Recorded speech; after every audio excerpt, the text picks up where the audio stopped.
नमस्कार दोस्तों, बिहार की आवाज़ न्यूज चैनल में आपका स्वागत है। कल विपक्ष के नेता श्रीमान तेजस्वी यादव जी द्वारा सरकार पर आरोप लगाया गया था कि सरकार किसी विशेष जाति को टारगेट कर रही है। उसका जवाब देते हुए केंद्रीय मंत्री जीतन राम मांझी ने बोला कि अपराधी का कोई जात नहीं होता और बिहार में जो ऑपरेशन लंगड़ा चल रहा है वो बदमाशों को सफाया करने के लिए चल रहा है। सुनिए आगे जीतन राम मांझी क्या कह रहे हैं। जाति पूछो, उसके बाद गोली मारो। हमने तो ऐसा नहीं कहा कि अपराधियों की जाति पूछ करके गोली मारने की बात कहा हो उन्होंने। जाति पूछो, उसके बाद गोली मारो। हमने तो ऐसा नहीं कहा कि अपराधियों की जाति पूछ करके गोली मारने की बात कहा हो उन्होंने। ऐसी बात नहीं होगी, कोई लगा करके बोल रहा हो। एक जरूर है कि अपराधी का कोई जात नहीं होता है और किसी भी समाज किसी भी जात के लोग अपराधी होते हैं और अपराध करना समाज के लिए, देश के लिए, राज्य के लिए बहुत खराब चीज़ है।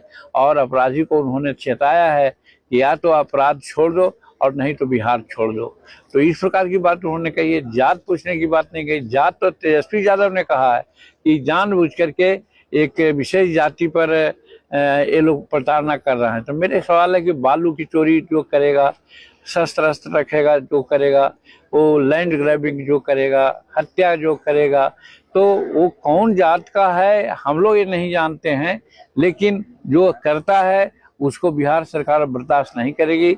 और खास करके हमारे सम्राट चौधरी जी तो इस पर एकदम आखिरी बात कर दी है। लंगड़ा अभियान भी चल रहा है और शूट एट साइड भी चल रहा है और होना भी चाहिए।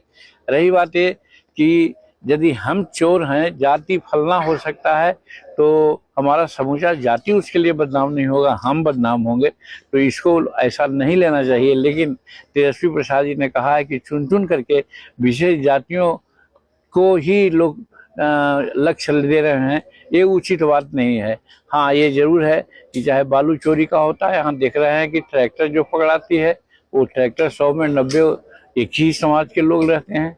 उसी प्रकार से नेशनल सेंसस रिपोर्ट में एनसीआर ने भी जो हम ट्वीट किया है 2 दिन पहले, वो हमारा अपना नहीं है, वो एनसीआर का रिपोर्ट है। उसमें कहा गया है कि एक जाति विशेष के लोग हैं जो लैंड ग्रैबिंग में वो पर्चा जो मिला है लोगों को उसको कब्जा कराने में, या जेल में जिनकी ज़्यादा संख्या है, या शेड्यूल कास्ट एट्रोसिटी एक्ट में जो फंसे हैं, सो सारी बात में एक जाति विशेष के लोग आए हैं। और वो न जीतन मांझी की का स्टेटमेंट है और न किसी का स्टेटमेंट है, वो स्टेटमेंट है नेशनल सेंसस रिकॉर्ड्स का, एनसीआर का। ठीक।